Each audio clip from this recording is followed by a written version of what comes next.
What's up guys, Houndish here, and today we've got some Destiny 2 news to talk about, and so getting straight into it, initially Bungie have a handful of changes for Guardian games, so some updates to objectives, and a couple of little bug fixes which have already gone live. Then moving on, they talk about Season 21, and they've revealed a bunch of ability tuning changes that we're going to see for the new season. So that includes both buffs and nerfs for various different subclasses, changes to subclass keyword abilities, and a bunch of other updates that'll be dropping at the end of this month. So, as always guys, I hope you enjoyed the video breakdown today. This was unfortunately something I didn't have time to cover just yesterday, as my second daughter was born on the weekend, and it's safe to say it's been a busy few days, so playing just a little bit of catch up at the moment. But here we are, so now let's get into the changes. And starting out, we have Guardian Games updates, so Bungie have said that they've resolved the following Guardian Games issues. And initially, the Heir Apparent and Catalyst acquisition quests will now progress from all medallion sources. Those were a bit hit and miss before, so that's positive. And they've updated the Platinum Neptune cards to also now progress the record setter Gilding Triumph. Additionally though, they reduced the crest pickups required in Supremacy for the Fly the Flag weekly bounty, and also Supremacy now displays all matchmaking option descriptions. And I believe it is possible to change the matchmaking setting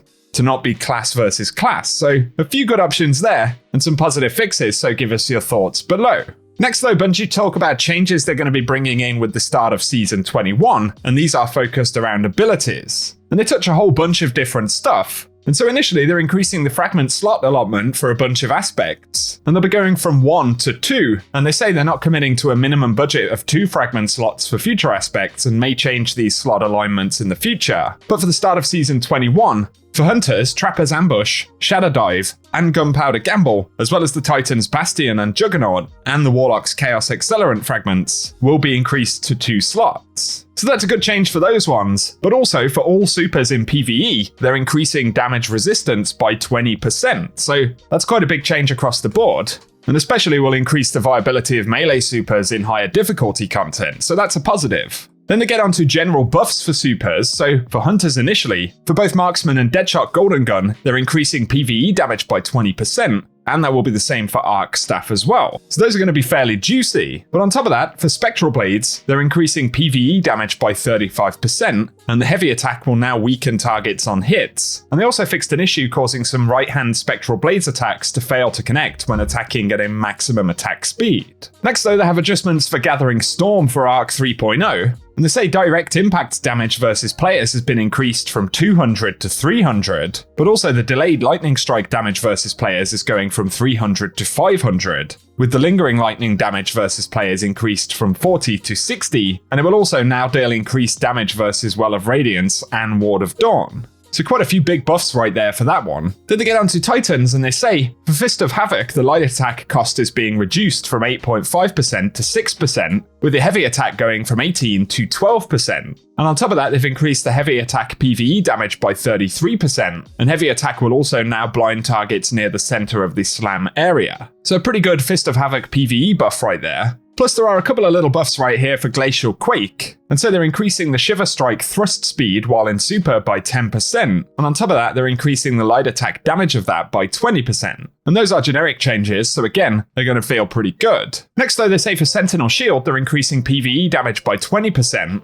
with Hammer of Soul PvE damage going up by 10%, and finally for Burning Maul, there'll be a 10% PvE damage buff, and it will now create a sunspot on cast when Sol Invictus is equipped, which matches the behavior of Hammer of Soul. Plus the heavy attack Cyclone now applies Scorch over time. So a few more positives right there for the Titans. Then we get onto Warlocks, and for Nova Warp, they're increasing PvE damage by 15%, and they also say a fully charged attack now makes enemies volatile on hit. Plus PvE damage for Nova Bombs is going up by 20% as well. So generally some fairly significant changes here. And they move on to Stormcaller, so with Storm Trance, PvE damage is going up by 25%, and they say the damage ramp while attacking now occurs more quickly, so over 3 seconds instead of 5. And additionally, Landfall Detonation and Seekers will now jolt targets. So that also sounds like a really positive change. But it's similar for Chaos Reach, and they're increasing PvE damage by 25%, and sustained damage on a single target will now create a jolting lightning strike at the target's location.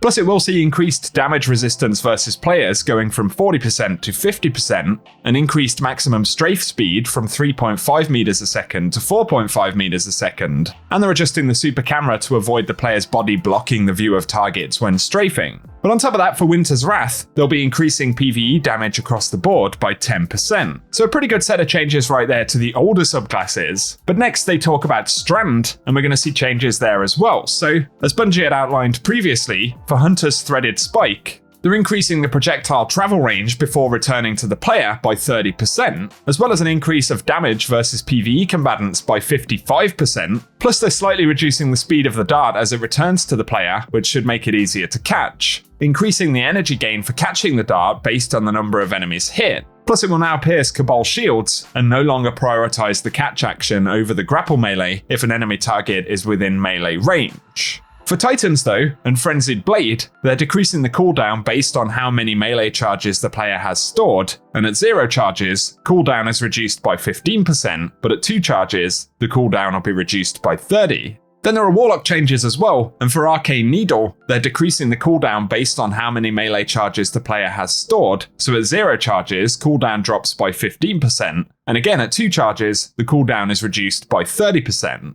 They're also increasing the projectile speed based on the projectile's flight time, so the initial velocity increased to 40 meters per second up from 30, and the final velocity increases to 70 meters per second up from 60, plus they're increasing the projectile tracking strength by 10%.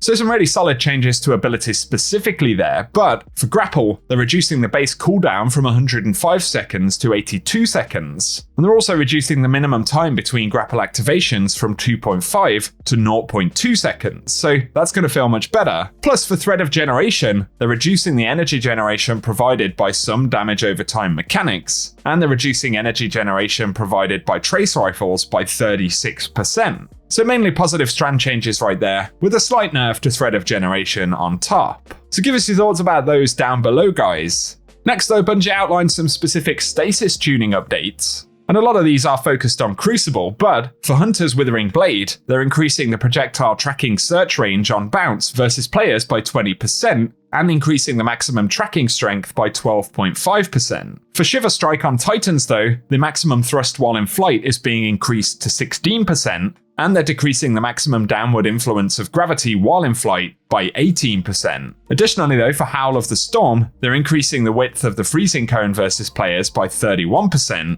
And finally for Warlock Frost Pulse, it now provides 2 meters of additional melee lunge range after activation for 1.2 seconds. So a couple of those things are going to feel just a bit more potent once we get the update. But here there are a final set of light subclass tuning changes. So initially for shoulder charge adjustments, Seismic Strike, Shield Bash, and Hammer Strike will now cost 15% melee energy on activation, and the base cooldowns are now standardized at 91 seconds, which previously ranged from 101 to 114 seconds. They also say, for Knockout, the lunge range is being reduced from 6.5 meters to 5.5 meters, and uncharged melee PvE damage bonuses are increased from 60% to 100%. Then for Shield Throw, they're increasing the base impact from 60 to 70, and increasing the consistency of finding and adjusting initial trajectory towards a new target after a bounce. Plus for Throwing Hammer, it now adjusts its initial flight trajectory based on your aim assist target. So those are going to be easier to use essentially. But for Sol Invictus here, they're increasing the damage dealt by sunspots to enemy players per tick from 17 to 22. So those are going to be ever so slightly more lethal inside of PvP. Then for Hunter Night Stalkers, for the Snare Bomb, they're increasing the PvE weaken duration on detonation, and that goes from 4 to 8 seconds. Plus there are knife changes for Gunslingers, so for Proximity Explosive Knife, the detonation damage versus players is reduced from 105 to 90, with the impact damage versus players increased from 14 to 20. They also say for the weighted throwing knife that on mouse and keyboard, they're reducing the minimum tracking shape size by 25% and the maximum size by 10%, and the shape grows over 0.5 seconds after the projectile is thrown. But finally for lightweight knife, projectile tracking speed is increased from 30 meters per second to 40 meters per second, and the tracking shape size is increased by 20%. So a mixed bag of changes there for throwing knives, but Bungie also say that for Gunpowder Gamble, they're reducing the cooldown from 12 seconds to 6 seconds. Finally though, for Warlocks, a couple of different updates here, and for Incinerator Snap, they fixed an issue preventing the secondary projectile arming shape from activating, but the total damage versus players is reduced from 150 to 135 to compensate for dramatically increased consistency. On top of that, for Ball Lightning, they're increasing its PvE damage output and implementing a small quality of life change. So the damage is increased by 30%, but they are reducing the ping scaler on both primary and secondary detonations, so combatants are less likely to be knocked out of the secondary strike area while the player is amplified.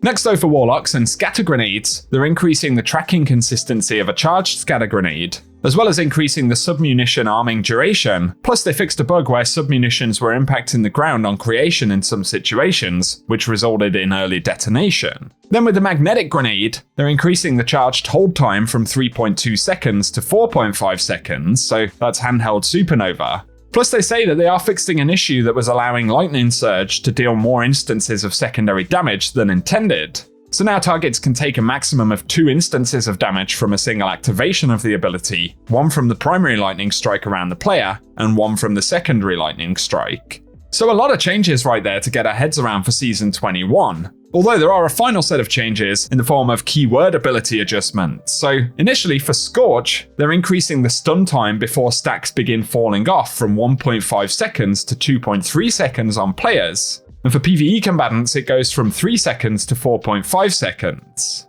They also get onto Jolt, and they're reducing the base PvE damage of that by 15%. Plus they're reducing the additional damage scaler versus major combatants in PvE by 20%. So a little bit of a nerf for Jolt right there. These are slightly unfortunate, but not necessarily surprising, I guess. And finally for Speed Booster, they say the bonus jump acceleration scaler is reduced from 1.5 to 1.25 times, and it now activates while sprinting after 2.5 seconds, which is down from 3 seconds, so that'll be a bit easier to activate. But it also lingers while the player is not sprinting for 2 seconds, which is up from 1.5 seconds. And it fixed a bug where if the player was already sprinting and then became amplified, Speed Booster wouldn't be granted. So that will be a general improvement right there to that amplified effect. And for today guys, that is all of the changes that Bungie have broken down, but they say there will actually be even more adjustments, which we'll discover in the full patch notes for Season 21. And that's going to be launching at the end of the month on May 23rd, so